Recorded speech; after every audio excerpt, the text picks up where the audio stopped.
Welcome, Bomb Squad, to the first episode in 2019 of TNT. It's episode 65. It's a big old Saturday show. Nothing but segments today.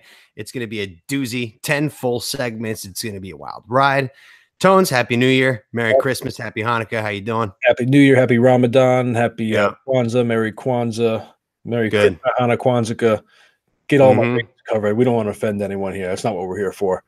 No, of course not. That's why we electrocute ourselves when we get a little too offensive. But New Year's, so we got to punish ourselves. Got to keep ourselves in check.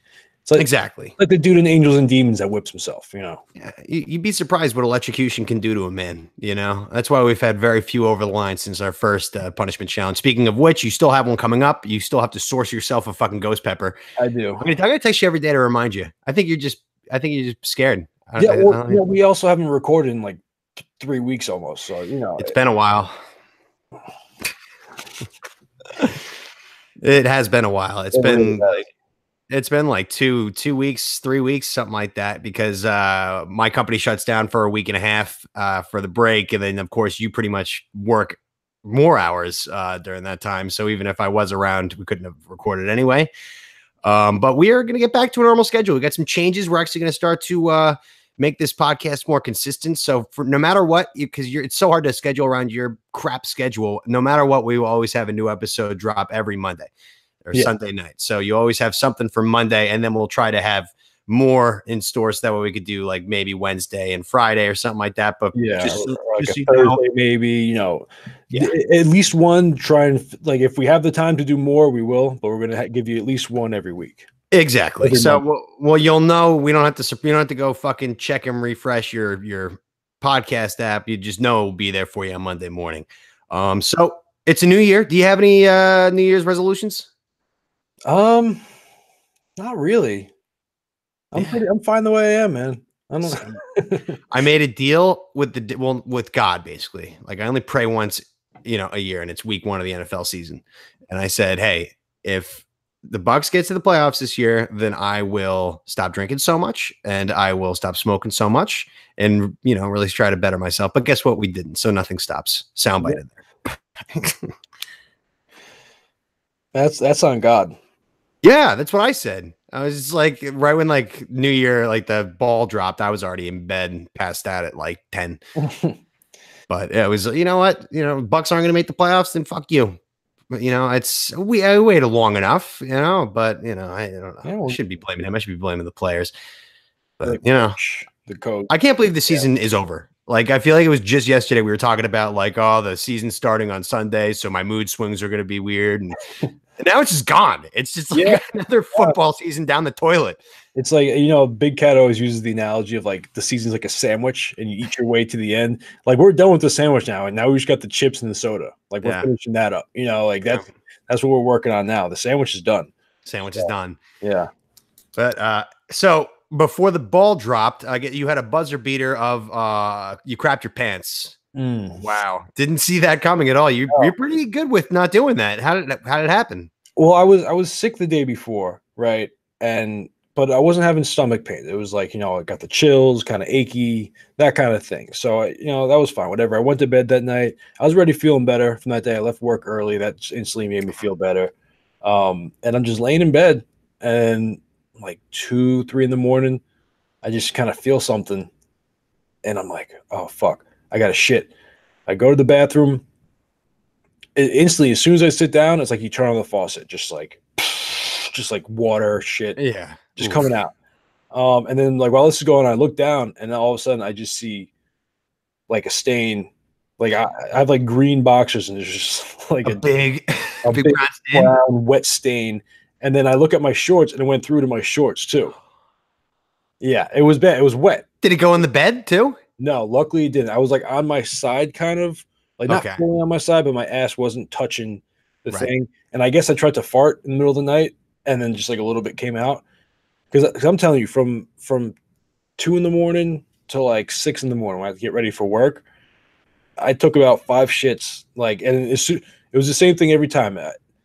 I had this feeling like I had to fart. I'd go sit down. As soon as I'd push, it was like someone turned on the faucet. That's the worst for the mental game of like, farting. Like you can't, when you sit there, you can't trust anybody, I wasn't the same for like 2 or 3 days. I kept thinking I was going to shit myself every time I farted. Yeah. I was just like, It's not until you get over the hump. It's like trying to like play football 100% after like you tore your ACL last year. Yeah. Yeah. It's trying to get back to that same. Sharp. You're not, Yeah. Yeah. No, I kept like running to the bathroom to fart, like just in case. Go sit in the toilet just to fart.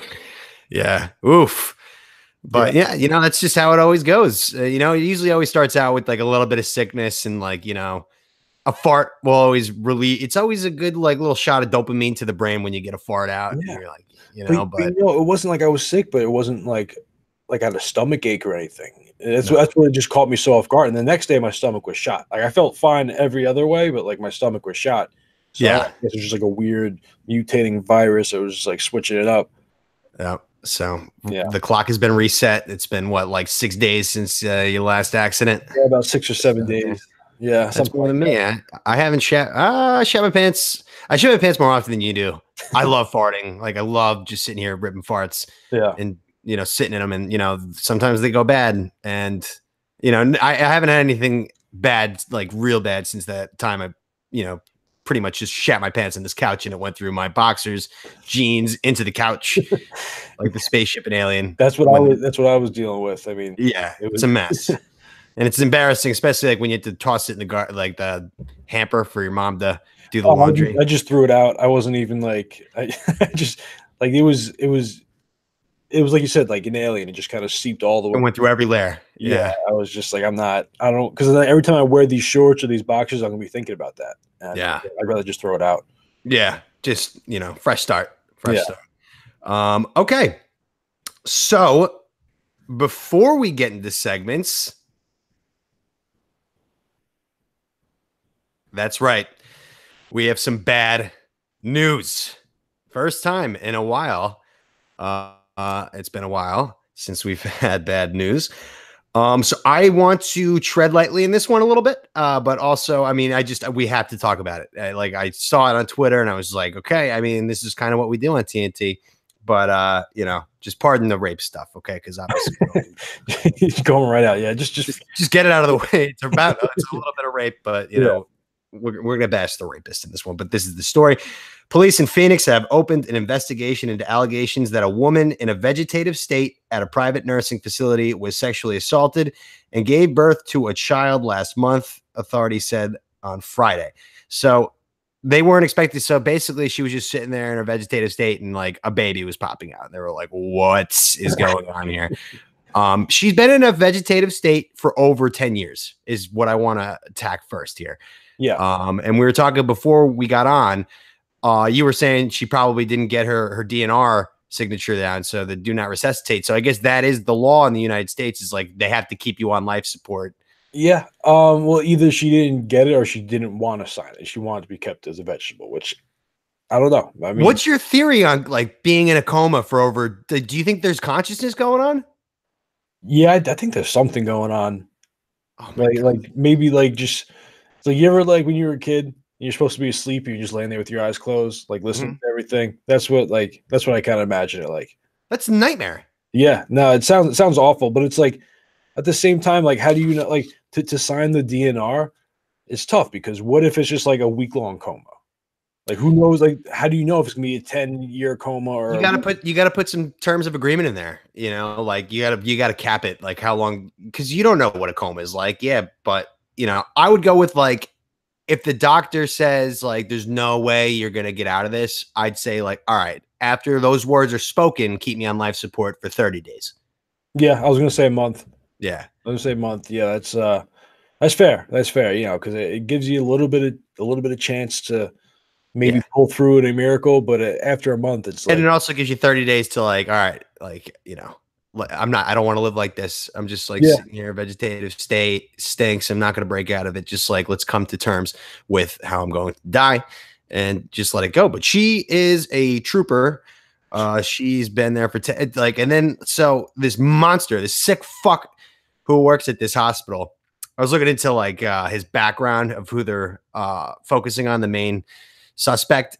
He used to like say like, "Oh, this patient's gonna have a really great morning," and they were like, "Why?" And then like he would spin around and he had a boner, Well, an erect penis. Jesus, yeah. Is that so? Is he a suspect, or is that like? Well, I mean, like that story alone, cops are probably just like, "Oh, so it was him." Yeah. Like, Yeah, so, and like, yeah, I think he got fired like a year ago, but like not before he decided to go to a patient and comatose and rape her. I mean, like, holy shit, the sick fuck, the mind you have to do something like that. Yeah, that's fucked up. I mean, I doubt this was a one-time thing. He's definitely been doing this, and definitely with other patients too. Yeah. Just, like start one day, but I'm just gonna like try having sex with this. I mean, I guess you have to start sometime, but like I feel like once you start, that's not something you just stop. Yeah, that's I don't know. It's so I don't even want to get into the mind of somebody who would do that. First of all, it's just, I'm starting to like think more and more about vegetative state here. Like the body's just still completely working. If you're going to be able to just generate a baby down there and it's fed and everything. Yeah. Now I had a little theory on this. Now stop me if this sounds stupid, but since, when you're in a coma or a vegetative state, like your body's still working, but everything's kind of slowed down. Mm-hmm. So what if she got pregnant before the coma, but it was just like an 11-year pregnancy? It was just like, like you slow cook like a pork shoulder. Like smoking meat? No. Maybe it just like takes a little bit longer for the body to go through the processes. No? No, I think she was raped by a psychopath who just like took advantage of a body who can't defend itself. It's just yeah. I mean, listen, if they want to find this guy, go in the parking lot and find the car that says Pussy Wagon on it. Yeah. Like in Kill Bill. Like, like just find that guy. Yeah. Everyone knows that guy. So what you brought that up before. What happened in Kill Bill that's like this? When she gets shot and then she's in a coma and she's in the hospital. Yeah. And then the guy is like raping or whatever, and she wakes up and then she attacks him and she kills him, gets his keys, and like crawls to the car, remember? Yeah. Okay. I forgot about that part. I just remember when she got shot in the face, she was in a coma and then woke up. Yeah, and there was like it was a big pickup truck that said like Pussy Wagon. Pussy Wagon. Yeah. What a dick. I was thinking, remember in Terminator 2 when the doctor just like licks Sarah Connor's face? Like she's like unconscious. Yeah. It's like, what are you doing? But yeah, this guy is that's going to be a bizarre trial. I'm sure like he just blew a load in there. And she went to like, if she's getting like, how did they not notice she was pregnant? What did they think? She was just like swelling up? Like so they didn't know until like a baby just popped out one day. It was an unexpected birth. There were people like the way that it read. The doctors were just like, Jesus Christ, she's going into labor. Well, that's like when you're in a coma, you're just like relax and it just kind of slides out. It just falls out. But yeah, I don't know. It's a really fucked up story. The more I'm thinking about it. Yeah, how did they not notice like the baby bump? Oh, it sounds like they have a very terrible staff. First off, it sounds like they really have a bad staff. They need a fresh look in the locker room after this one. Just kind of clean house, man. New GM in there, a new head coach. Yeah, just rebuild. Because I mean, like, yeah, I mean, like, it's a long-term vegetative state facility. Basically, you just take care of people who are on life support. That's what it sounds like. Well, if it's something like that, you don't really need the most attentive staff. They're not going. They're all machines. They're all hooked on machines. You just got to go check on them. Yeah, they're not going anywhere. It's not like you have to worry about them running away. Like it's a mental health facility or something. I mean, they're just there. They're not. Yeah. But they're there for psychopaths to prey upon. And like, oh my God. What a night. So what happens with the kid? I mean, I didn't even see what they didn't write anything about if the kid was okay. Yeah, it's good. It's a true point. I doubt it. I doubt it. Who knows what kind of defects or anything? Because like, there's no way the baby was like fully, the mother wasn't given enough nutrition. Like, because they just got her on an IV. She's not eating anything. She's not drinking anything. It's just like she's just getting like the bare necessities. She's getting exactly. So who knows what the baby's getting? Oh man, that's weird. It's a tough one. I don't know, but does this guy what do they do with the baby? Do they put it up for adoption? Do you think she knew what was happening? I don't know. That's I kind of just want to go into a medically induced coma for like a couple days just to like see what it's like. That's risky because you might not come out.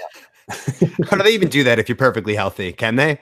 They probably just have probably just some kind of like drug they could just just like anesthetic. They do it sometimes for like burn victims or something. Yeah. Like if you have just like awful burns, they put you into a coma. So maybe you can't feel anything. Unless you're just sitting there, just like just like screaming from the pain. Like I don't know. I don't know. I have no idea. Like if she's just popping out a baby, or like if she has consciousness, she's probably just like, this is the worst. This is the worst. Like I should have signed a DNR. Like that's a good point. If you're listen, if there's anything that's gonna wake you up from a coma, popping out a baby is gonna get the brain moving a little bit. That didn't work. I mean, I don't know. Yeah. Yeah. All right, let's get out of there. Let's head into our segments, all segment episode here. So Taylor Hicks, why don't you get us there? Okay. So, of course, with our Saturday show tradition, we are going to open up with a horse race. So let us get to the gates here. So I have Jumpin' Jack, who's 10-1. I put him down $10 to win the whole fucking thing. You bet on Loco Mancio or something. Loco Mancio. He was like the 3-horse, maybe. Okay. And do you remember his odds? Let me see. Oh, 10-1 too. Oh, I'm 13-1 now. Look at that. Look at that. Yeah, I think it was. I'm fast forwarding. I'm getting there. We are at the gates. They're at the post. Hold on. Whoop. Is it going? About to. Okay. Ready? Yep. Okay. Let's go jumping James. And they're off. Okay. Loco Murtillo. The gray horse breaks for the lead. Fuel injected prayer. Is that you? Is away alert 8. Loco Martillo. Oh, we're in last here. Both of us. Oh, this is a tight race though. Jumping James is here on the outside. 10-1. I did finish my odds. There they go. Mikado on the outside. Loco Murtillo toward the rail. And those two are locked in battle up front. Which one was Loco? Loco is, I believe, the 3-horse, right? Okay. I think you're right. You know, I'm really not sure. We'll need racing room now for it. Come on, Jumping James. Jumping James 6. They're coming around the mountain. Is the favorite. Coming around the mountain. Hell's Corner. It's wide open. It's wide open race. Still to run. Jumping James has the outside. He's in a good spot here at Hell's Corner. And he's going to swing it to the living room, swing it to the car, swing it to the base in the back of my car. Oh, go, 7. Come on, Jumping James. Come on, Jumping James. Oh, shit. He's going to do it. He's going to do it. Jumping James is going to do it for the first horse race in 2019. I'm going to take home $130. Oh, shit. What a race. Well, if you paid attention to the odds on this horse, race lens you know, what did I tell you before the race started? Why I picked that horse? Can you please tell the bomb squad of why I picked the 7-horse Jumping James? Because you like the orange, right? And his. Also, before I said that, I don't remember. I saw him. I saw it was the first horse, one of the first horses I saw when I tuned into TVG, and I was just like, that horse right there. That's a good horse.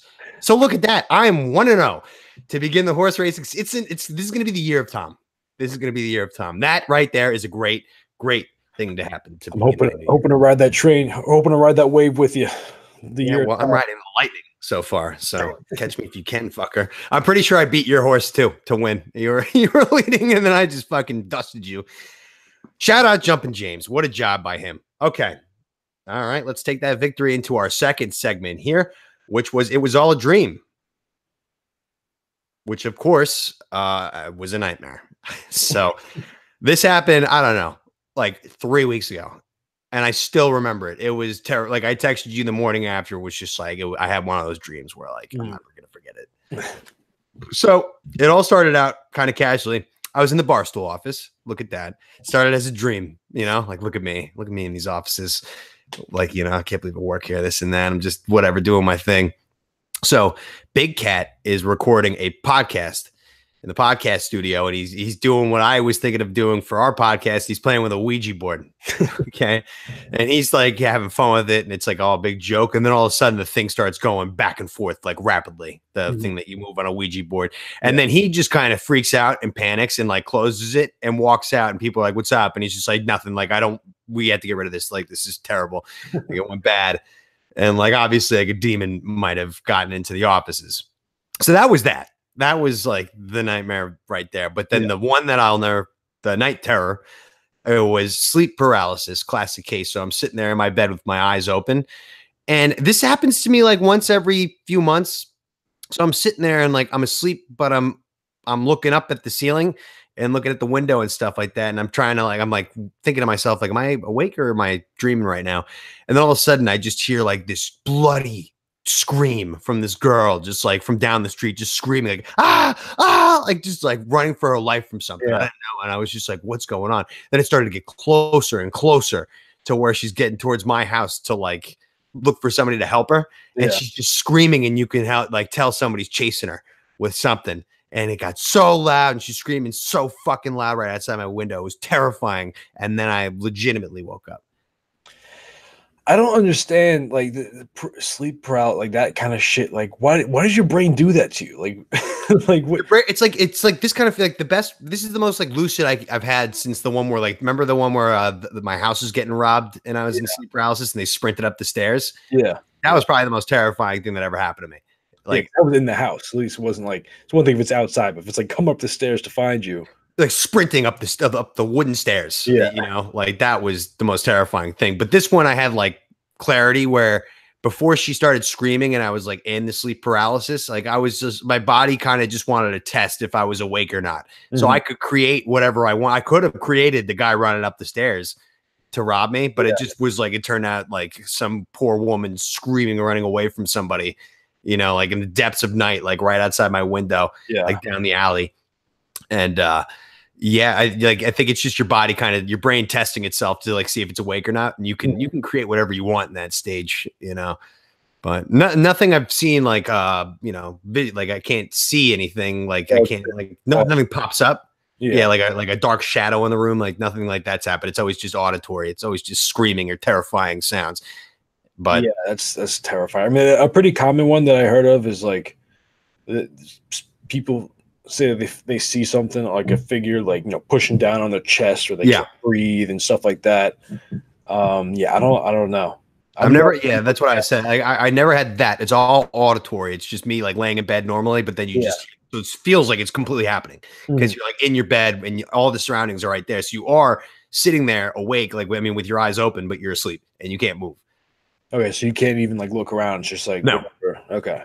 No, I'm sitting there like with my head kind of crooked, like looking at the window. And then, or like, that's when I heard the girl running outside. Whereas like the other one where the guys were robbing my house, my head was tilted towards the left, towards the door of my bedroom. So that's why it was like inside the house. Right. Okay. Right. So it's not fun. That's terrifying. Yeah. Yeah, it is. And like you can't like wake up from that and just be like, oh, it was just a dream. Like, I don't want to go back and risk going through that again. You're probably like shaking, like you got a cold sweat going.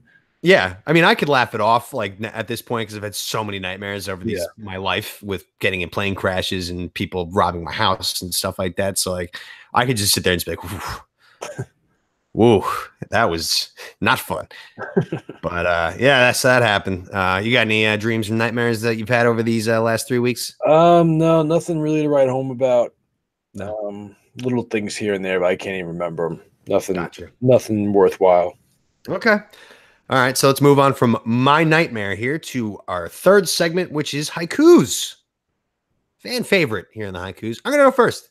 Go ahead. First there. Okay.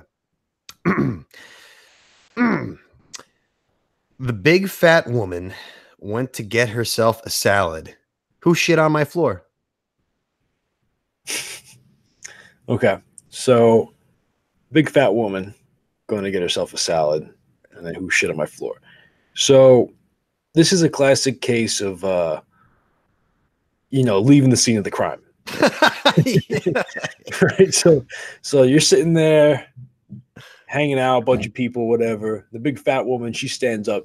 I'm going to go get a salad. Yeah, and everybody's like, "That's weird. Why is the big fat woman getting a salad? Don't you mean a cheeseburger?" Never heard her say that before. Then all of a sudden, about 2 minutes later, after she's gone, someone notices there's just shit on the floor The whole time. right where she was standing.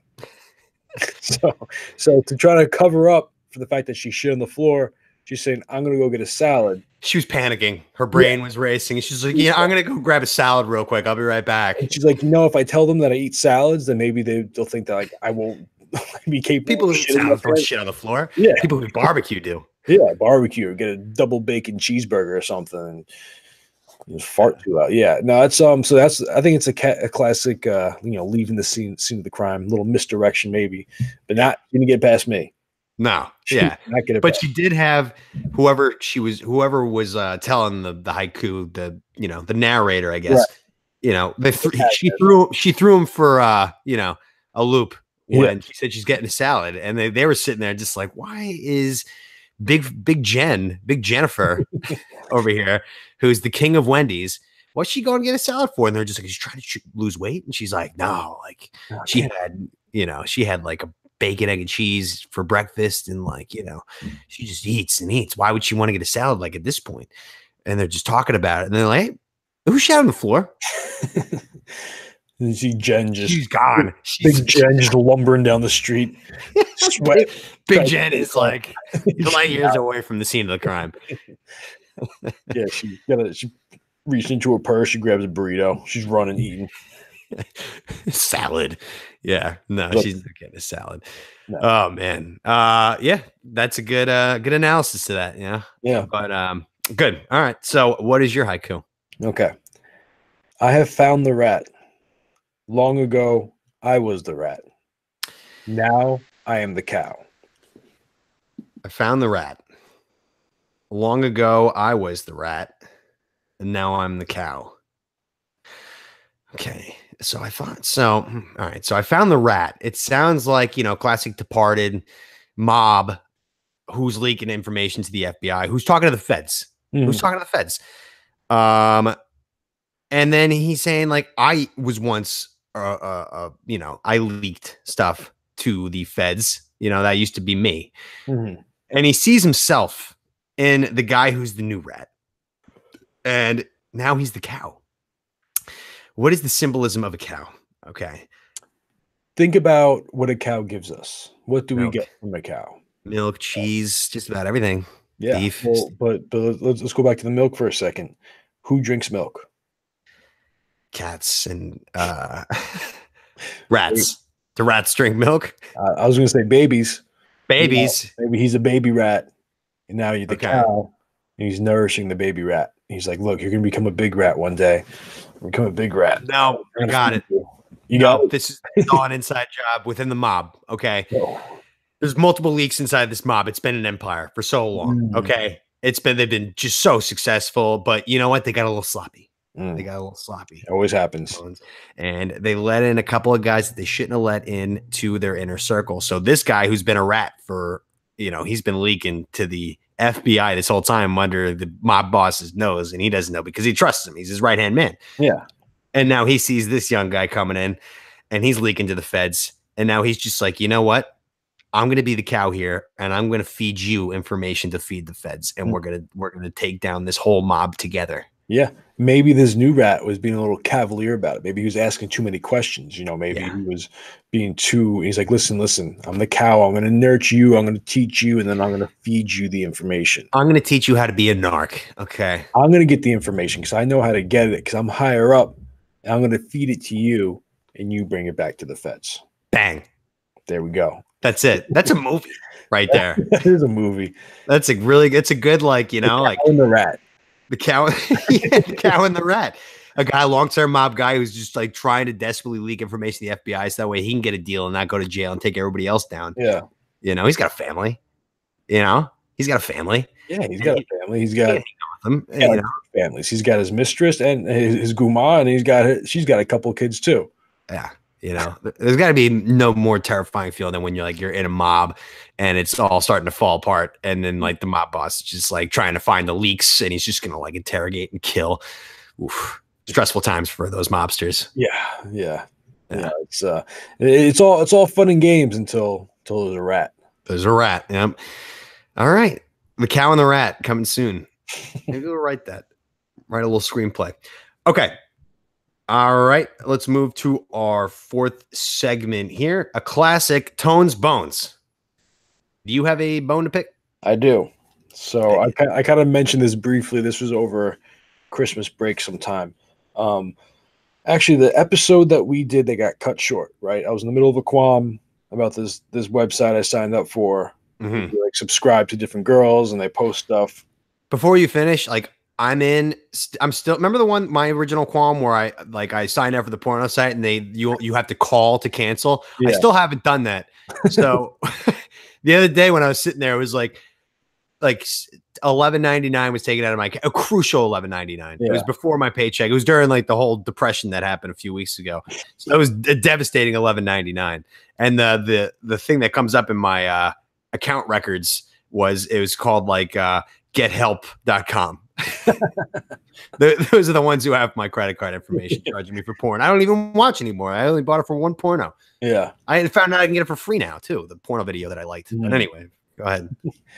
Yeah. So I, signed up for this website, whatever. And when I first did it, because I don't know, like on the phone, it's hard. They don't really let you search, like, browse other people and stuff. So I was like Googling, it was like best people to follow on onlyfans.com. That's the name of the website. And I just started following shit, right?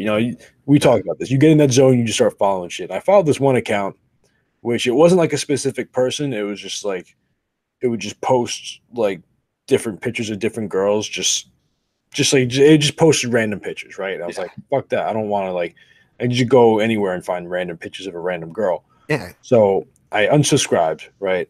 But with the way it is like you pay for a month and you get that full month, even if you unsubscribe. So it's still there, right? Now I forgot about that. A couple weeks later, I'm sitting there, I'm scrolling through, and there's just all this gay porn, just all over. Nice. Just and you sent me the pictures. They were pretty graphic. They were nice. I thought, I was like, what the like my gay porn advertisements are like the worst. Like he's getting the good stuff. So what happened was that account that I followed, which didn't have gay porn when I followed it, hand to God, did not have gay porn on there when I first started following it. They pulled the old switcheroo. They just took down all the straight stuff and they switched to a 3-4 defense out of nowhere. Yeah. And just started posting for like 3 days straight, just like all dicks everywhere. And it ruined my timeline because I only follow like 3 or 4 people. So it's not like I get a whole bunch. It's not like my Instagram timeline where it's just filled up. Yeah. So and they post maybe once, twice a day. So it's not a lot of stuff. And then you just throw like 10 posts in like a 2-day span of just like. You sent me like 7 photos that I was just like, whoa. I was hanging out like my friends too, like sitting on a couch and like I pulled it up and it was like, looked like I was just scrolling through gay porn and like while we were sitting there smoking a blunt. Like, oops. So that's my bonus. You can't just do that. You can't just like if it happened to me with girls, it wouldn't be a big deal. But on the other side, I mean, we're men. I mean, we have principles. Okay. Yeah. I mean, you gotta have like if you want to. Switch up like the kinds of girls you post or whatever, but to just make that switch unannounced. Yeah. There should be an email. There should be a newsletter. Luckily now it's January, like, cause I first subscribed in December. So once the month ended, it stopped. Yeah. It stopped. So it's January started, it's done. But that was a tumultuous couple of days. Anything pop up or you're just like, I kind of want to watch that. No. Oh, man. Yeah, it was just those images are etched in my brain. Yeah, they're not going anywhere. Well, I liked them. I would have thrown a like on them. So, all right. So my bone. So, all right. New Year's Day. All right. I get up in the morning. I go to get my coffee at Dunkin' Donuts. Guess what? Dunkin' Donuts is closed. Can you believe it? New Year's Day. Yeah. I'm like, yeah, I know people are closed, but you're Dunkin' Donuts. Yeah, you guys are always open. Always. Yeah. So they're closed. I'm like, fuck. All right. So there's a Starbucks like a 5-minute drive away. And there's the place where I always get my omelets is there. I wasn't planning on getting an omelet. I was like, fuck it. While I'm going there, I might as well call in and pick up an omelet. Mm-hmm. Okay. So I go to the Starbucks and I'm like looking at it. I'm like, I hate this place. I hope I don't see anybody. Like, it's such a fucking douchebag place. Am I right? Am I being a dick? Yeah, it's very, no, it's just like, I don't know. You go in there, you got to order a venti. I want to just give me, that's where I'm getting to. Yeah. I never go to Starbucks. I hate it. I hate the fucking, just the people who love Starbucks and they go there and they use the Wi-Fi and they're just like sitting there cross-legged with the scarves on, even though it's like 78 degrees. And it's just like, why are you wearing a scarf? So that way you look cooler? Like, because you don't. You look an idiot. They're wearing glasses that don't have frames or just like... They're like Joel Osment in The Sixth Sense. Wearing glasses with no frames. But like, they're just doing it to be hipster. And they're just like sitting there, it's like, doing their latte. I go in there, I'm just like, I'm looking at the menu. I'm like, how do I can I just get a coffee? Like, everything is so... Like, it doesn't even list like regular coffee. I'm like, what is, do you have different kinds of coffee? I just want your regular coffee. So I'm hungover. It's New Year's Day. So I go in there waiting on this line, just staring at everybody. I'm like looking at the new menu and it's just like, the bacon, egg and cheese is turkey bacon with Gouda cheese. And I'm just like, God, this place sucks. And I get in line to get my coffee and I should have asked cause I always get an extra large. I'm a big coffee guy, big coffee. Yeah. So I just kind of freeballed it based on like what the words look like. It said tall. I ordered a tall regular coffee. I figured that's what like a tall cup of coffee would be, right? Yeah. It's a fucking like 6-ounce cup. So she just like goes and fills up this little shit after I paid and then like hands it to me. And then the next guy's up and I'm just sitting there holding it. And I just like stand behind him and wait in line again. And then like she comes up and she's like, can I help you? And I was just like, yeah, what's the biggest cup of coffee you have? This is like, how is this tall? Yeah. Shortest cup that you have to offer. Why would you call it a tall? It doesn't make any sense. Tall naturally means like bigger. The tallest one. Yeah, right. Yeah, like I'm like sitting there. I'm like, what the fuck? It was like $2.50. I threw it in the garbage. Like right after she gave it to me, I stood in the line. I was like, what's the biggest cup of coffee you have? She's like, oh, it's a grande. I was like, okay, I should have asked. I'm not. This thing is an embarrassment. Like this won't even get me to 10 a.m. This cup of coffee. So she fills up the grande, and then I go over to that's the other thing that sucks about Starbucks. You have to go put your cream and sugar in yourself. That's why I love Dunkin' Donuts. You just tell them to put it in. They do it for you. Yeah, it's like part of the charm. It's one-stop shop. This one I had to go to the cream and sugar station, which there was a line for, and people were just staring at me. And I just had this little cup and this big cup, and I just took the full little cup and just like tossed it in the garbage. And they were just like, ah! Like, they looked at me like, what have you done? Like $7 worth of coffee. I was just like, yeah, I ain't drinking that Pipsqueak, pal. Okay, I need the big dog. But fuck Starbucks, okay? They're so fucking lame. Yeah. Them and their baristas, and they think they're so good with their customer service. Like, no, you're pretentious. I hate the orders that people have. They go on there. Oh, I have a soy vanilla chai, grande, frappuccino, latte. Like, just like they have like a 13-part order. It's like, what the fuck did you just say?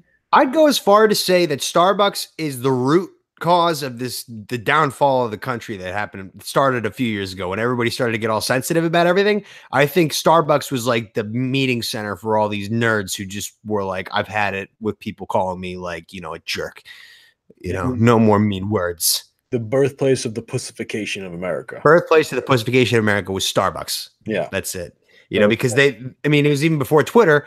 If you go in there and you like become a consistent Starbucks guy and you like have your coffee there, you're going to become an asshole. You're going to become a guy who like thinks he knows everything because he read like the front page of the New York Times and he has AirPods and, he drinks a fucking like mocha skim soy piece of shit. Don't knock AirPods. Okay. AirPods.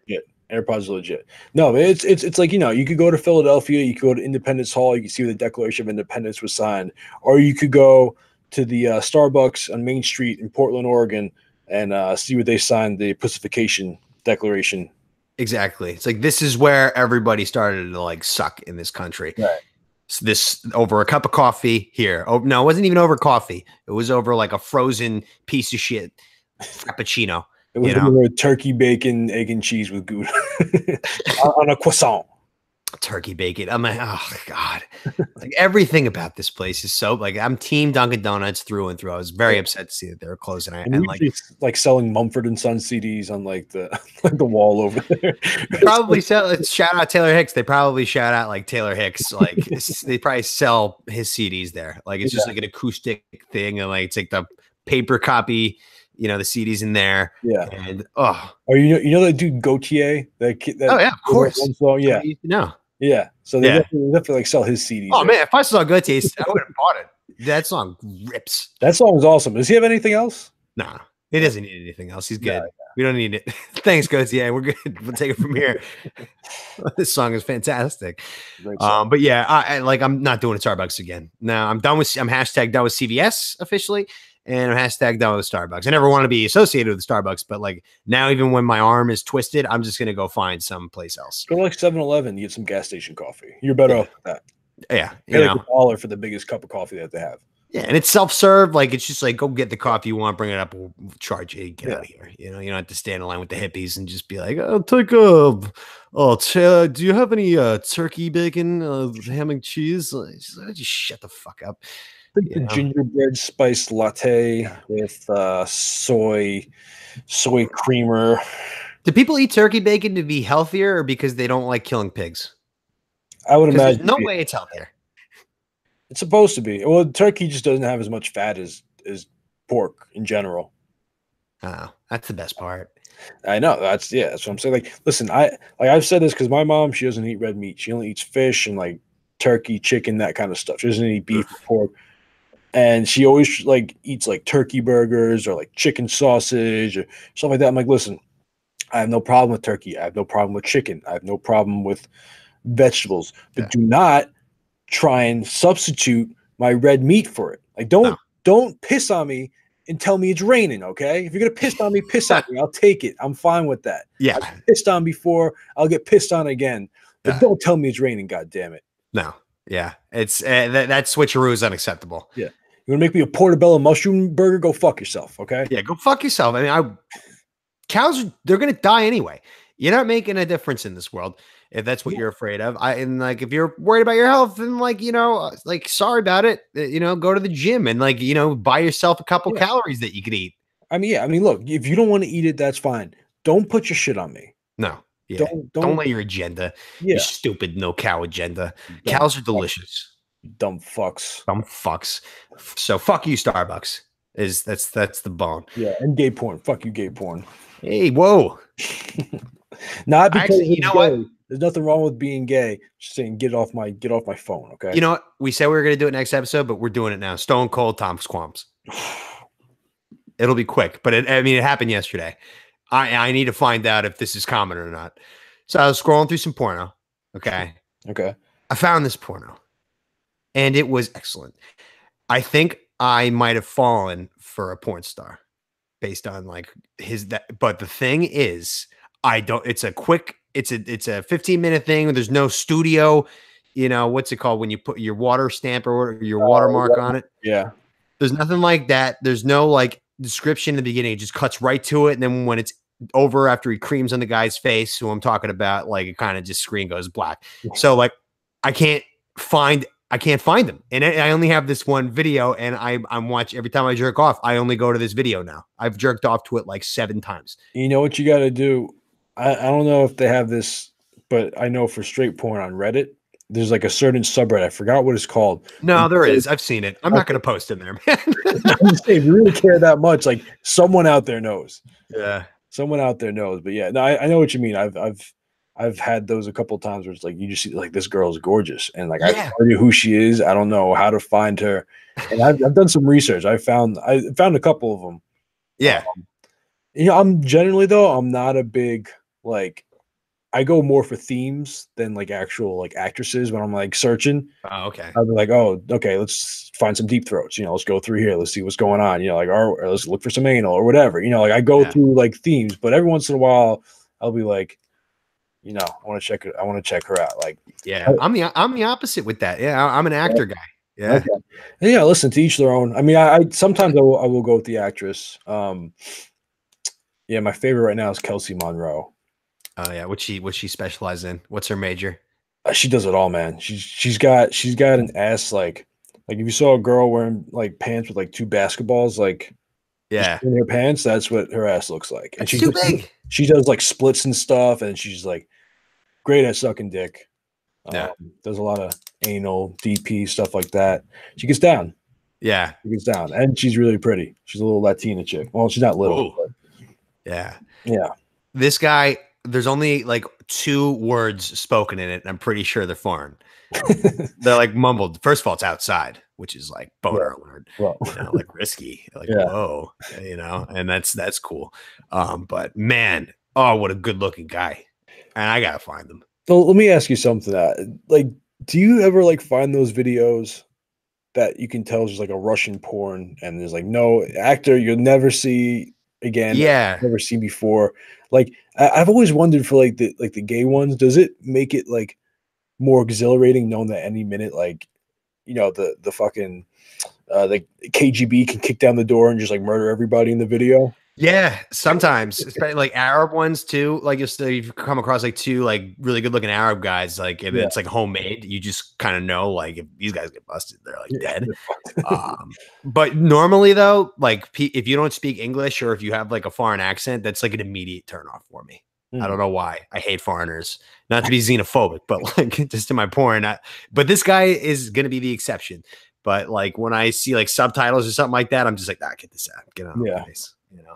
The worst is like the Japanese subtitles. Oh, I don't even go to the Japanese. Yeah, the Japanese porn. There's no point in watching Japanese gay porn. It's just a bunch of little dicks running around. But yeah, every once in a while, I'll like be watching a video, like a Japanese video, and they'll have remember like in Old Boy when they were like translating like the sex scenes or whatever, like the subtitles, like it's just weird, just worded weird. They're talking about, oh, like I want you to consummate this relationship, like just like they use weird words. It makes me uncomfortable. It's too much. Yeah, I try to stay away from that. Yeah, I just like, and this one was perfect because like even though there's a couple of words mumbled and I could tell it's probably European. Like I mean, I went down, like I tried my hardest, I tried my darnest to like I went to all the European gay porn sites that I knew and just went to the models and scrolled through every page they had trying to identify them, and I couldn't find them. I've been there. Now let me ask you, how many European gay porn sites do you know?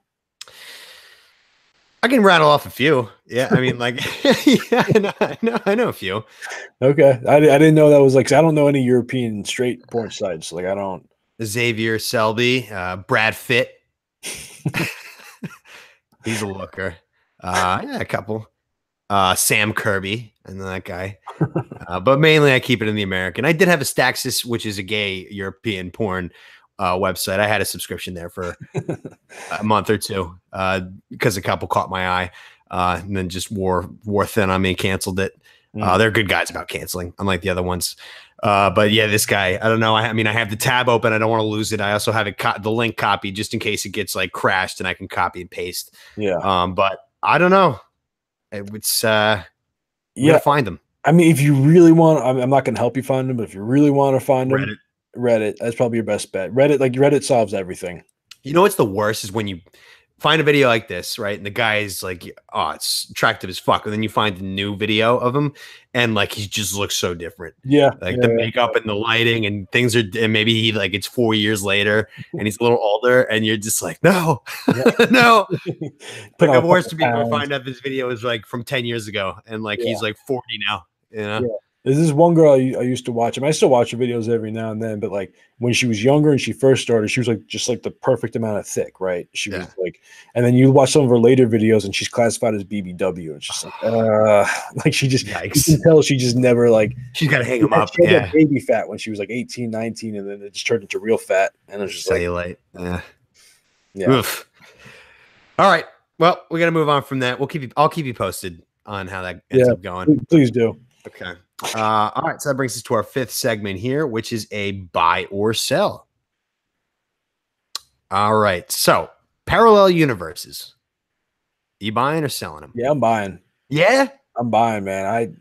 So what exactly is a parallel? Because I only know because I think I wrote this down and when I had I think I was texting you. I had a massive deja vu a couple weeks ago, and I was just like, "Fuck!" Like I've been here before, and then I wrote down parallel universes. So does it like it's you in a different dimension of time, and like when the planets turn at a certain angle and you kind of just hit or something. I don't know about deja vu. Basically, the idea behind parallel universes is that there's an infinite number of universes with an infinite number of outcomes. So there might be a parallel universe where when you were 15, you got arrested for selling crack. Right. Right. And now you're in jail. Yikes. Another parallel universe, you're straight. You know, there might be another parallel universe where I don't know. You're saying like Tom Heavy's out there in different universes slinging crack. Yeah.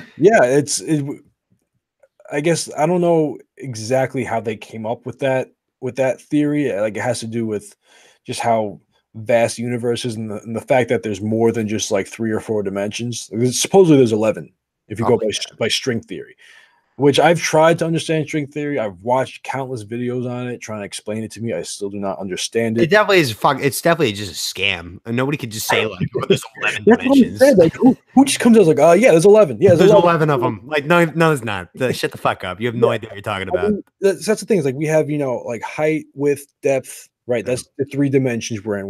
2 genders. The 4th dimension is time. Right. Where do you get the other 7? A lot of weed. Yeah, some good mushrooms, some acid, maybe ketamine. I don't know. But yeah, that's my gripe with it. But I do believe, you're saying you do buy that there's another Tones on a planet out there doing speed. Yeah, doing something, smoking, living his life, and then like I guess when there's a perfect rotation. That's why I'm trying to connect the dots with deja vu because I thought they were related. Well, the deja vu, yeah, because deja vu is fucked up. Because when I get them, I'm just like, it'll last for like 5 seconds, and I'm just like, I have fucking been in this exact spot before, and it's gone. Yeah, no, there's and so there's another theory. I forget exactly what it's called. I'm gonna do a little hand demonstration here. So basically, you know, our universe, our entire universe is on like one like sheet, right? Like if you zoom out far enough, if you zoom out far enough, it's like a piece of paper. The idea is that there's other pieces of paper that are all kind of lined up together. That are alternate. So and you didn't need to do that for this, by the way. And this is a podcast; they can't see you. I'm explaining to you. Hopefully that it translates through. But basically, like they ripple, and sometimes they clash together. And when that happens, that might be deja vu. I don't know. Fascinating. I don't know. And I don't know to what extent I believe in parallel universes, but I believe there's some kind of other. I also believe that maybe that's where ghosts come from. Who knows? Maybe parallel, ghosts we see are just other beings in other parallel universes. Because we both agree that ghosts exist. Yeah, exactly. Yep. That's fascinating. It's so crazy how much we do not know. But how many people on this planet think that they know everything? Yeah, no, you atheists. There's so much that we don't know. I mean, and there's even a kind of theory that demons and again ghosts, angels, whatever, that they're actually demons who are not welcome. That they're not welcome. That they're actually interdimensional beings that can travel between these parallel universes and these. They can go from piece of paper to piece of paper. Right. Yeah. They're not tied down the way we are to these 3 or 4 dimensions or whatever. So that's a theory. I don't know. It's crazy, man. Do you think when you die, it's just lights out? There's no way. There's got to be. I don't know. Well, nobody knows. It's like it's crazy. No, crazy maybe we die and we wake up and we were just like in a different reality where this was all simulation, right? We had like a VR headset on and we just lived an entire life and we take it off and we were like, oh, I'm Jeff from the planet Zoltron, But if we're looking at the facts of the podcast, we both believe in ghosts and demons.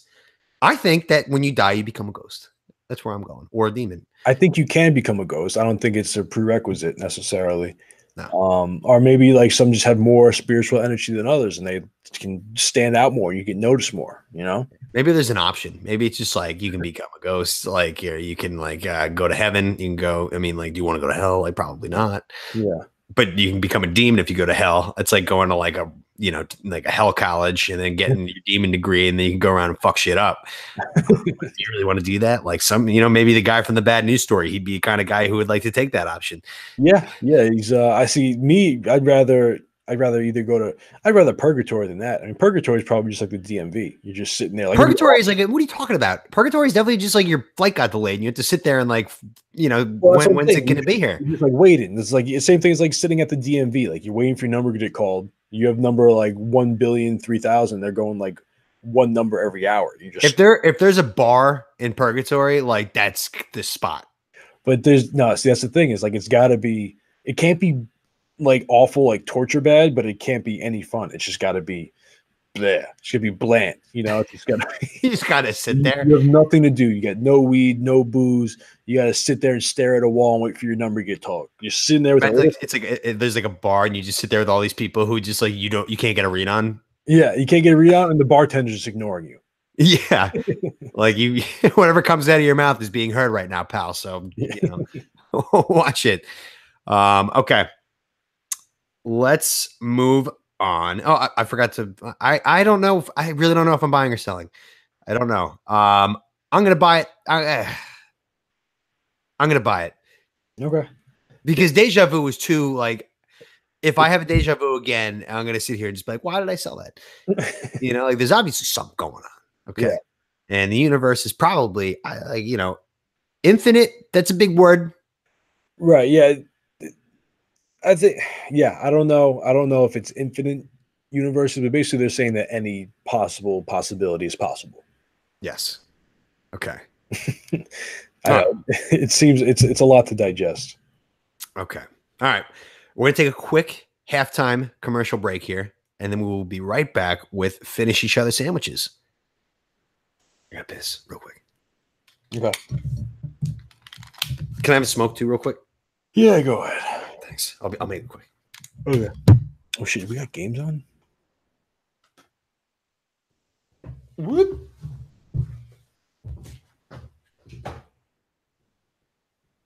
This jug is almost filled to the brim. Good God.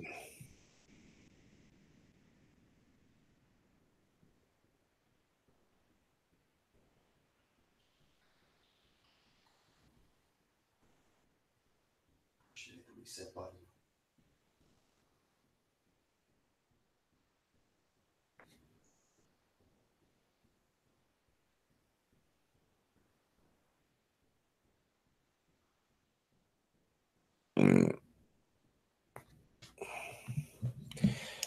Isn't she lovely? Isn't she wonderful? Isn't she lovely? Shit.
Two minutes.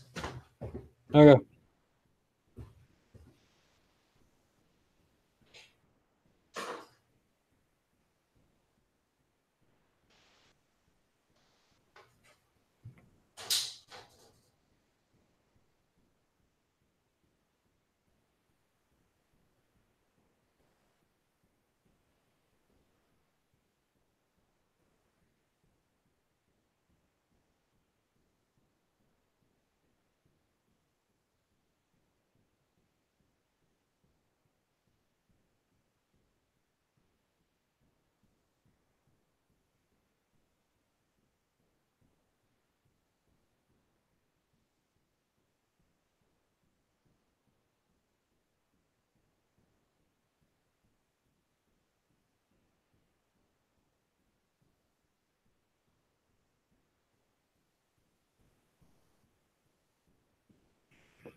By the way, before I forget, the outro song's got to be Gautier, somebody I used to know. Okay. Okay.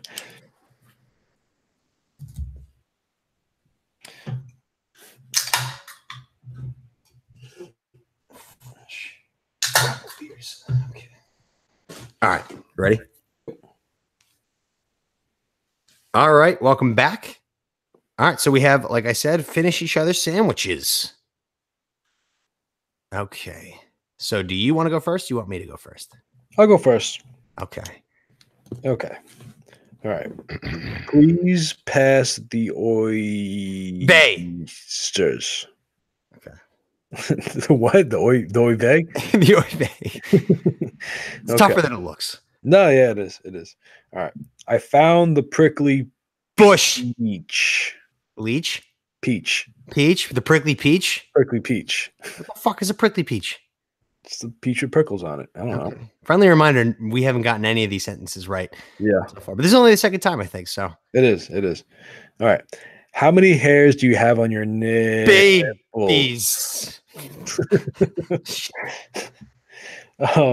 Snap back to reality, you jabroni. You just got jabroni. Shit. All right. I found One-Eyed Willie's secret salami. Fuck. Salami. Found One-Eyed Willie's secret salami. Was that 0 for 5 right there? Just like Yeah. bang? Okay. Bang, One-Eyed bang, Willie's bang, secret bang. salami. Yeah. Okay. All right. Have you tried the Stuffing. ham? She's such a Bitch. class act. Yeah. Got you. Trap. Oh man. Did you order the Fries. ham? Where the hell are The hams. my hams? Can't give it to you. All right, we'll give it to you. Fuck. Oh man. All right. Have you seen my Hams. bacon? Ah. Oh man. All right. See, we'll give you that one. The, Yeah, the hams. I got the instead of noun mine. right. I didn't get the predicate or whatever you would Yeah. call it. Yeah, that's okay. All right. So that's probably gonna hold up on the leaderboard for a while because these are very difficult. Yeah. Just don't do all ham next time. I won't get it. I tried to throw you off. Like, there's no way. Like, you know, like if you're taking a test and like it's like the answer is C for the 4th time in a row, and you're just like, there's no way. No way. There's no way that could be Ham. right. But see, I know you. I know you and your ham. I love the word. It's a solid word. It really is just like the One best way to describe syllable, it. 3 letters, versatile. You could call somebody a ham. You could eat ham. It's probably my second favorite word behind Blizzard. Mm. Yeah, I mean, like Blizzard, big capital B and 2 Z's. Like, I mean, like that is just a fucking badass word. Yeah. You know? Can't argue with that. No. Okay. Let's move to our 7th segment here, which is a Ask a Gay. Okay. So I was curious, and maybe you're not the best person to ask this, but I'm going to ask you anyway. Is there any kind of correlation between like chugging beers and sucking dick? No. With the throat, like with the opening of the throat? No. No. No. Listen, let me tell you something about sucking dicks. Okay. Because I'm on the record. I don't do it anymore. I'm not the biggest fan because I have a sensitive gag reflex. Mhm. I also chug and drink a ton of beer. And the gag reflex is just not in play with beer unless it's unless you find like a cigarette in there or something like that. You take a big swig. Fair. Yeah, I guess it's not a solid, but like, you know, like there's one thing between like holding a beer up and like going glug glug glug, but there's people that can open their throat and just like pour a beer down. Yeah. You know, you ever see those videos online of people that just like yeah. an entire pint? I can do that. I'm one of those people. I can take a pint of beer. Yeah, I know how to open it. Does that work for dicks? That's what I think it might. I don't know. I mean, I'm too afraid of even trying because I'm terrified that if he hits the wrong spot with his dick in my mouth, then I'm just gonna throw up all over it. I mean, there's only And one the way to find out. sounds, the gag sound of like, are you in like, because you were talking before, you love deep throating, but when a girl is like struggling but powering through, does that turn you on? it shows me that she's trying, and I appreciate that. I appreciate the effort. I Really? hate that sound where it's like, No, yeah, I like that. oh, I like that. It shows it's a little, she's trying. She's putting in the effort. I believe it or not, I usually probably 99% of the time I fast flow. Like it always starts with a blowjob in gay porn, no matter what. It always opens up with the Every blowjob. porn's like that. Every porn. Yeah. Like the basic formula is it starts off with the blowjob, then the vag, then the anal, then the facial. That's it. Yeah. So it's a formula. Yeah. No, if it's like if it's like a not a good blowjob, I'll skip through it. But if it's a good one, how is it a good? Like you're staring at a dick, basically. Yeah, but you're watching what she's doing to it. I guess. So what? Like you can kind of translate to what that would feel like. That's the idea. You try. You try the best you can. I'm just watching it, just like thinking of the actor. Like he doesn't want to do that. It's like I brought up too, like when you see a guy like taking dick and like they're just like screaming in pain. I'm just like, what a shame, because the guy getting fucked is so good looking, and I can't see him go through this torture. Now let me ask you something, because I heard like a lot of straight porn stars, they make them start in gay porn to kind of like earn their I think we've talked about this. Yeah, but like, can you tell when someone isn't gay but they're in gay porn? Like they're sitting there with like they can't get their dick hard. They're just like, fuck, I can't. No, yeah, I guess a lot in the black porn. Yeah, but like, I mean, I suffer from soft dick too. Well, like a lot, but that's just a mental thing where I'm just like the way that my brain works during sex, it sucks. Like I'll be sitting there getting a blowjob. I'm like, oh God, I got work on Monday. I got like, bobsled tomorrow. And then like, oh God, I forgot to do the dishes. And you're not focused. I don't know why.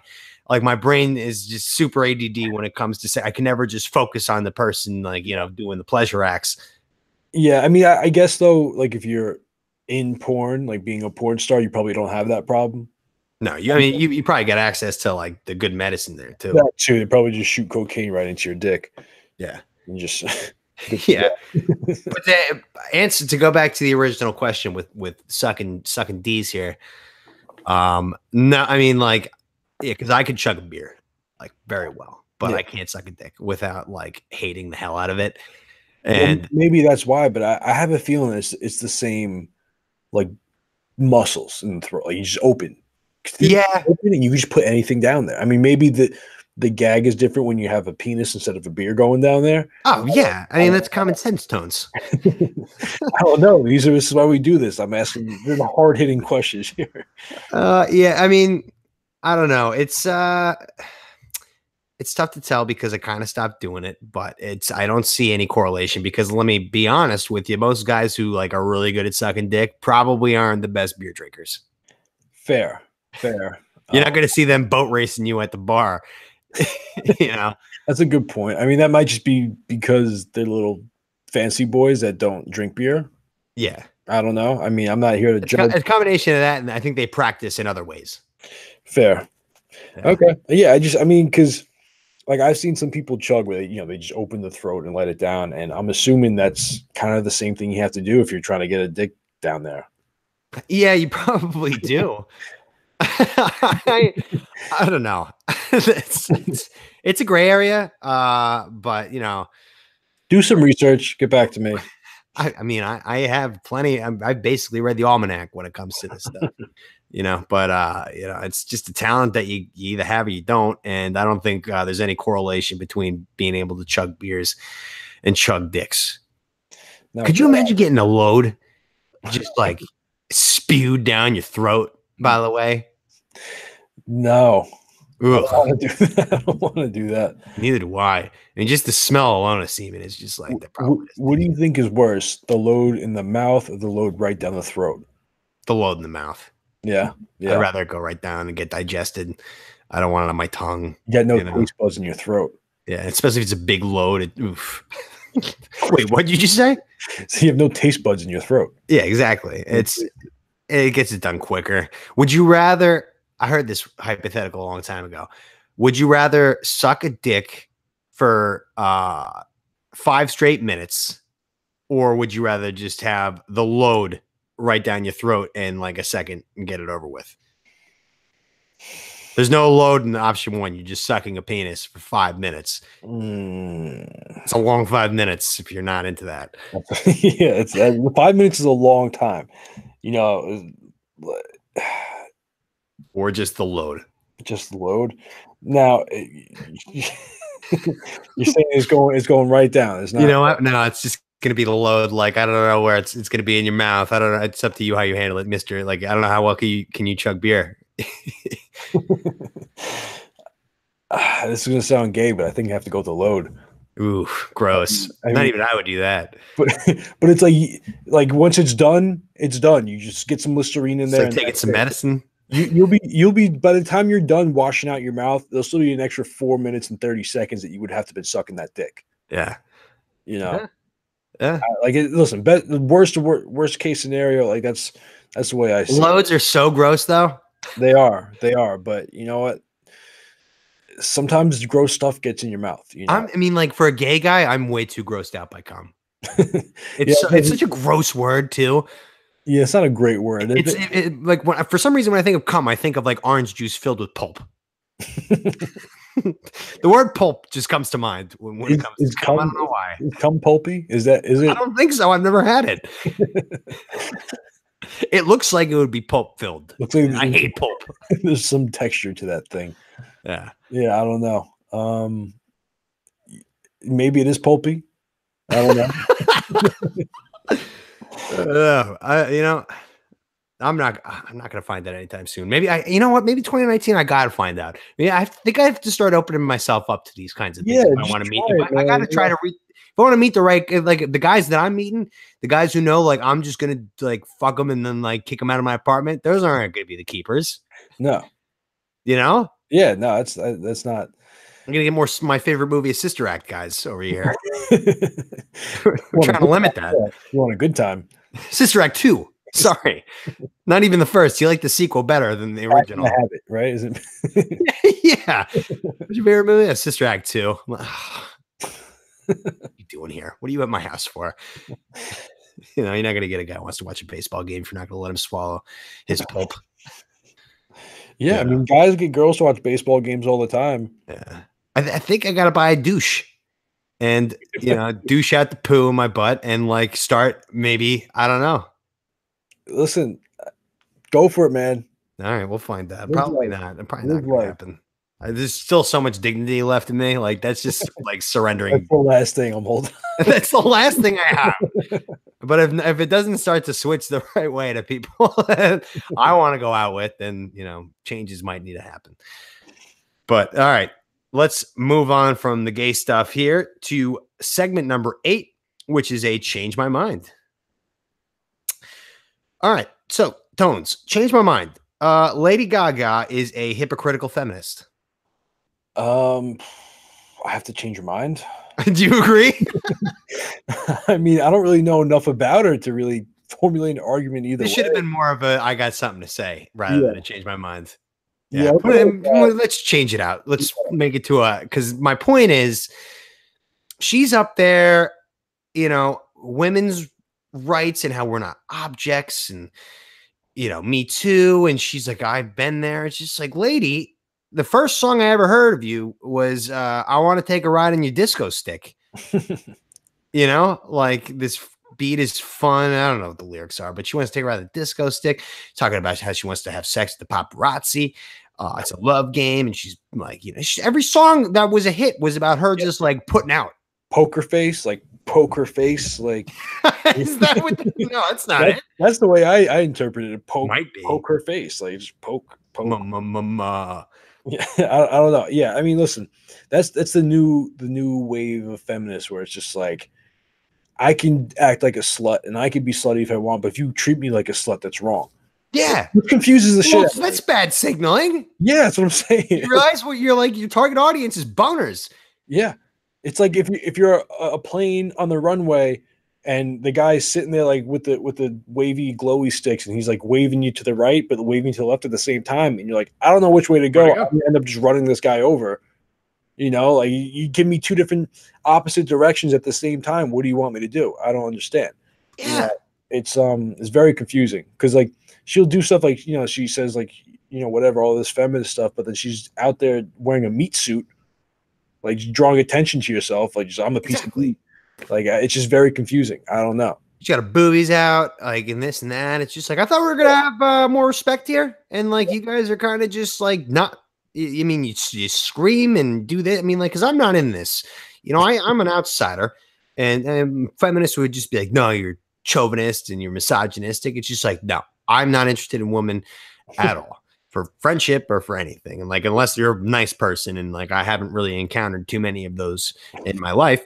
And I'm just trying to see what the whole fuss is about. And I see a lot of the reasoning of why it's terrible, like a lot of men are monsters. But like, then you go out after you make this speech about how women need to be liberated and we need to take the White House and do this and that. And, men can back down. You still, what do you flaunt your titties out for? What are you going on? You going to the Grammys, you get boobs out. Like, what are you doing that for? Just for fun? Because like it's warm in there? No, you're doing that because you want to fucking like show off your boobies and get fucked.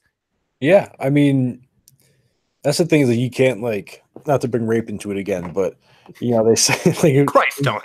Sometimes when someone gets raped, it's like, oh, she was asking for it. Like, yeah, I guess they're trying to, I don't know. It's tough. Well, that's a little aggressive, but it is definitely aggressive. That's what I'm saying. Like along those lines. Like that doesn't mean she wants. Like maybe she just wants to look good. That's a big point too. Like, you're going to go to a party and you're going to wear like tiny little short shorts and you're going to have your boobies hanging out all over the place. Like what signal do you think you're giving out? You're definitely sending out a signal, but it doesn't but it rape is inexcusable. It's just like, it's a horrible case of a dude who just like the brain has been turned off and the generator is on the generator's penis. Keeping lights on in the house. Listen, like wearing an outfit like that, it's sending a signal like look at me, right? It's not sending a rape me signal, it's sending a look at me signal. And sometimes men interpret that signal wrong. Right. Like that signal is like it's like a yield sign, right? It's like don't just go ahead, kind of slow down a little bit. Both ways. Yeah, look both ways before you go, but it's not a green light. It's not just go. No. Like, there's a little bit of a yield in there. Maybe even a stop sign. Maybe even like definitely a stop sign. Assess the situation. Let's see what's going on. But yeah, no. So I get that, but again, it's like, and again, not condoning rape, but of course, when you dress a certain way, you don't have to say that. By the way, I feel like I do. I feel like I do with some of the things that come out of my mouth. It's just confusing, man. Yeah. Like, what do you want? I mean, like, because I brought it up because I mean, like, again, the show was written like a long time ago, and I saw her on Twitter, and she was like just like yelling at men, saying like how bad men are, and I'm just like, what? Like I kind of go in and out on this stuff, and then like I mean, like I remember you from being like the girl talking about how she was like dying to get fucked, like in the Love Game on the disco sticks, and yeah. And it's catchy tunes, and it's just like, you're putting out like, all men are bad, but like you definitely love the dick. So it's just a little, why don't you just slow your roll a little bit, Lady Gaga? Yeah. I mean, it's tough because obviously not all men are bad, but there's enough bad men where women have to be cautious and they have to think about that. Because, a guy could seem normal and all of a sudden he just kind of flips a switch and he's not normal, he's aggressive, which, it's unfortunate, but that's the rest of us men have to deal with that. That's the best part of the gay community too, is that like I'm not really a big guy, like when it comes to strength, but like when it comes to like gay people coming over, I am Hulk Hogan.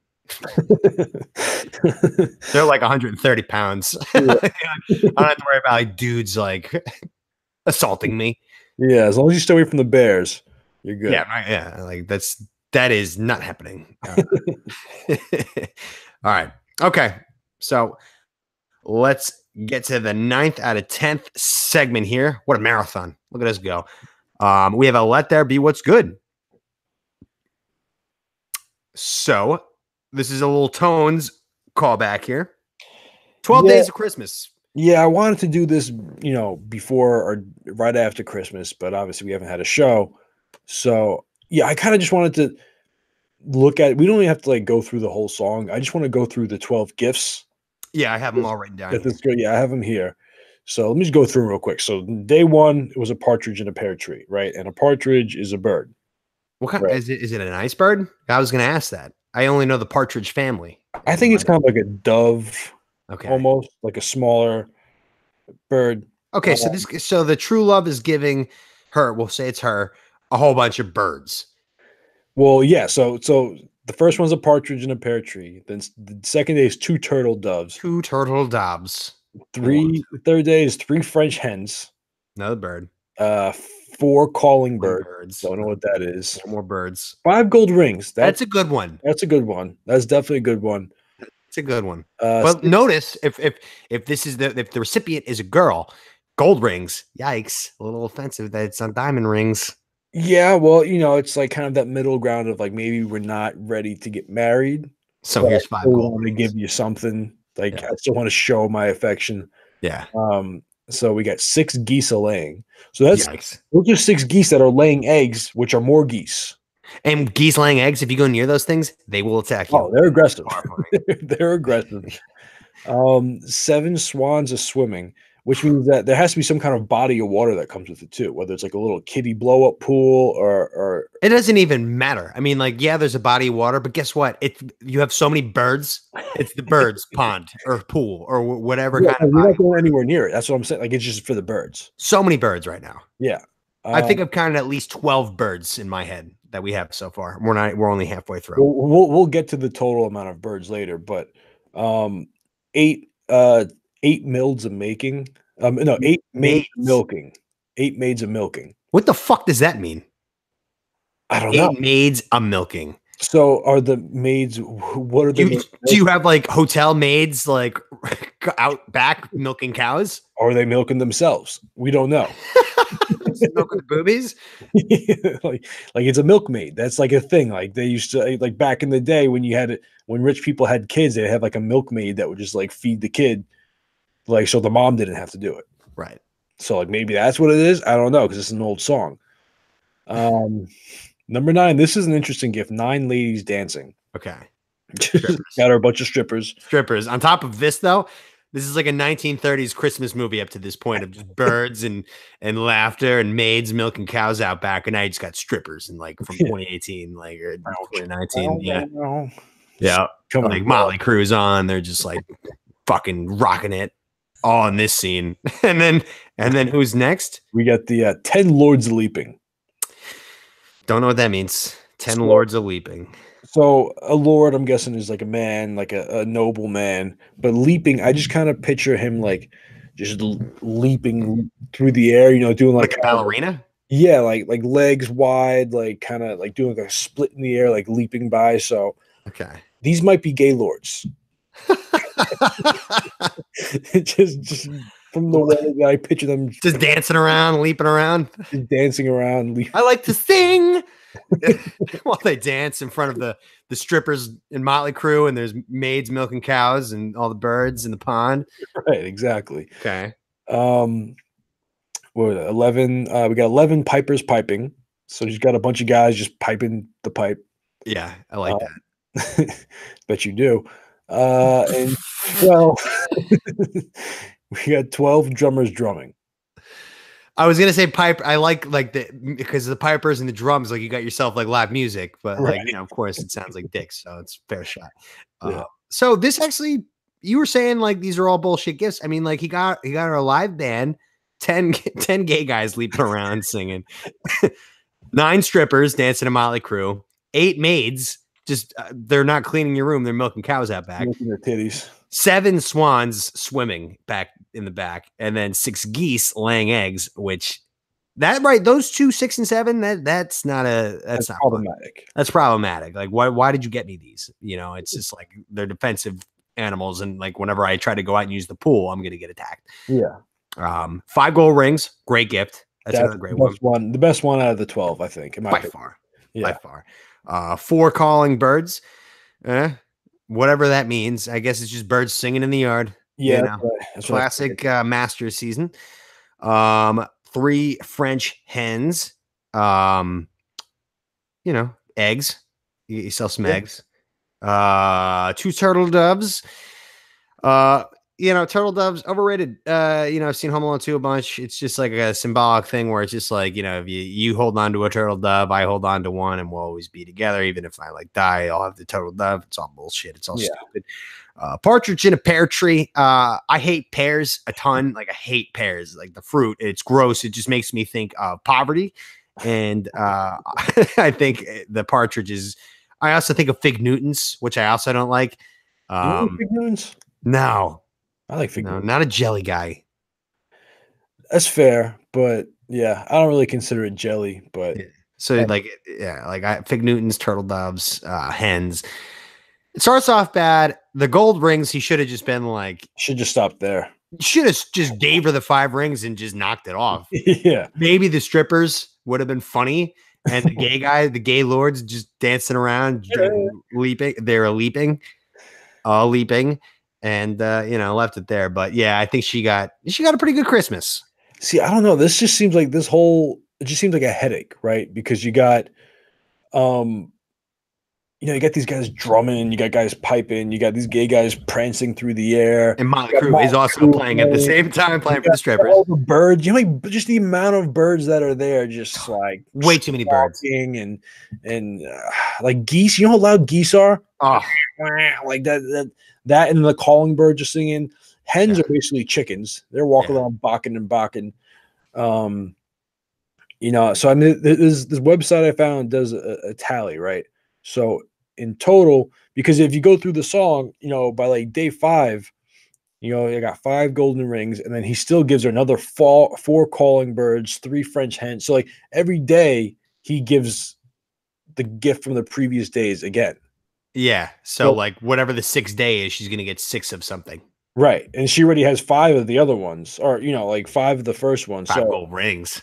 Yeah. So that's a lot of gold rings. But sell one of those off, get an exterminator. Let's kill all these fucking birds. But in total, in the 12 days, she gets 364 total gifts. 1 day short of a full year. Yeah, that's true. Something was off in the algorithm for whoever wrote this. So he basically made up for like the entire year. He definitely was like a complete dick the entire year. Like, I gotta get her a gift for every day. That or she was just a demanding bitch. Yeah. Yeah, but oof. I mean, like, no, I'm gonna tell you how many actual birds she got. That's a good one. Right. So, I'm gonna guess 12. No, more than that. It's got to be like 20. So I'm gonna try to do this without looking at my phone. Just a wild guess. I'm gonna say over 30. Over 30 birds. Way over. Way over. Yeah. I'm adding them up right. I forgot about the hens. The hens was a big number. Hens was like 4. It's 182 birds. That's too many. And they're not even just birds. Like, I mean, like half of them are fucking like monsters. Yeah, geese and swan are fucking huge. Yeah. Not to mention the calling birds. There's 36 calling birds. You know how many loud 36 birds all like calling at the same time is? It's too loud. Too loud. Like I appreciate the effort from this guy, but just miss the mark, man. Red flags everywhere on this guy. Just get her like talk about desperate. I hate like promoting like theater culture. Just get us some tickets to a play or something. I don't know. No, like that shit. We're not going to promote that. Don't ever do that. If there's any females listening, no guy wants to ever go to a theater play ever, no matter what they say. Oh, they don't. But it's like that whole South Park thing. Like you bring them to the play and you get some action after. Yeah, it's not worth it. She can go to the play and you find yourself some quality HD porn and just get the same exact feeling. Okay, less work. Debatable. Yeah. Well, I think I've had a lot of sex. Okay. This last year since I came out, and it is not what I thought it was going to be. Well, how many of them were with vaginas? 0. There you go. 0s. I probably had the same effect that when I did have sex with a vagina that I do with most assholes now.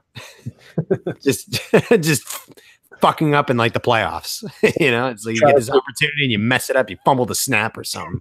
Trying to put toothpaste back in the tube. Yeah. It's like, coach tells you to punt it out of bounds, you accidentally punt it right to Deshaun Jackson. No ricochet shot. A low blow. All right, let's get to our 10th and final segment of this new 2019 episode, which is a Tones history lesson. Which is bold here. I'm terrified that people are going to be bored. But the last time you surprised me, it was actually quite interesting. I learned a ton. So, you there? Yeah. Okay. We had a little hiccup. A little spit up. I was saying I'm hoping that we don't bore anybody because it's been a long episode and history sounds boring. But you know what? Last time I learned a lot that Hitler was not even in the top 4 of most casualties of all time responsible. Yeah. So what's today? What are we learning about? Well, today we're going to learn about the Battle of Stalingrad. Ooh. Right. That sounds German. It was in Russia, actually, but it was between the Germans and the Russians. World War II, yeah. So, I mean, basically, it was probably the most important battle of World War II, right? Because it was just the Germans fighting Russia, right? Like, they big mistake. They took everybody else out all the way to France, all the way to like the Atlantic Ocean, and they were just kind of bombing England. Because you happen to have the date, like the month? This battle started July 28th, 1942. Smart. Smart on the Germans. Never invade Russia in the wintertime. Right, yeah. No, they had invaded. They've been working their way. They were bulldozing through Russia at this point. But because D-Day didn't happen until like 1944. So for the most of the war, 42. Come on now. No, D-Day was 44. D-Day was 44? Oh, yeah. Whoops. Sorry about that. Yeah. Don't come at Professor Tones. I'm like the student in the class who thinks he knows everything, but he's just a schmuck. So basically what I'm saying is, if it wasn't for Russia kind of slowing down Germany a little bit, we wouldn't even had the chance for a D-Day. But so basically, the Germans wanted to do was they wanted to take Stalingrad because it was in a strategic position. If they took Stalingrad, it would have split the Russian army in half. Right. And then from there, they would have had a clear path to go to the Caucasus Mountains where there was a bunch of oil, which Germany doesn't have any oil themselves. So if they got that oil, they could use it for their tanks, their planes, whatever. Big strategic thing. So on July 28th, 1942, Stalin issued Order 227. Ooh. Now, Order 227 stated that Russian soldiers were not to take, quotes, not one step backward. And if they did, there was an officer standing there that would shoot them. Yeah, and I think so. All right. We kind of talked about this a little bit last time. Yeah. So that's when he first implemented it. And then he also made it so that civilians couldn't evacuate the city. Oh, so there's nowhere to go. Well, I mean, they could have went anywhere. Ran to the hills, yeah. Yeah, anywhere. But basically, his thinking was if the civilians were there, the troops would fight harder to protect them. There. Yeah. Oh, okay. Yeah, because they're in the city and the Germans are trying to take the city, right? So basically, the Germans just firebombed the entire city, destroyed basically everything, right? Yeah. Anything that could burn did burn. Now, keep in mind, this city is about 30 miles long along the Volga River, right? Yeah. Kind of just now this, like I said, it started in July. By mid-September, they were pushed back to like a 9-mile strip that was like 2 miles wide. Like really, they were getting pushed back to the river, right? And basically how they would stay supplied, because I mean, the best they could, they would send supplies across the river back to the city. But it got to the point where they supposedly had started eating people. And like they would take the wallpaper off the wall and boil it because it had glue, and glue is made out of horse. Like, so there's like a little bit of protein in that. So they're making like sniffing glue, just like down the riverbanks, like wallpaper stew. But by October 14th, the Russians were pushed so far back that their supply boats coming across the river were coming under fire by the Germans in the city. Yeah. So that's like they were basically up against the water. They were right there, about to lose. About to just be obliterated. And then from November 19th to the 23rd, the Russians launched Operation Uranus. Not making this up. It was a counteroffensive, and other Russian armies came in from the north and the south, and they just so basically the Germans had him surrounded. Well, they surrounded the Russians right in the city, but then two Russian armies came from the north and the south, and then circled the entire city. Yeah, and the Germans. So they just like kind of flipped it on the head, and now all of a sudden the Germans were like stuck in there. Good. And then December 16th. So at this point, winter. The Germans, it's winter. They're stuck in the city. It's Russia. There's no way out. They can't get supplies. They're trying to drop supplies in from the plane, right? But it's not enough. The planes get shot down. Right, just dropping like cans of beans, and when they hit the ground, they explode. Just like, damn it! They're trying to scoop up the beans.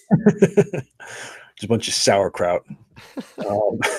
So on December 16th, the Russians launched Operation Saturn, which basically was just closing in the circle on the Germans more. Okay, so that's why it was called Uranus. They're trying to go from like, outer planets inwards. So I'm pretty sure. Yeah, all right. I got you. Yeah, exactly. And then the Germans surrendered January 31st, 1943.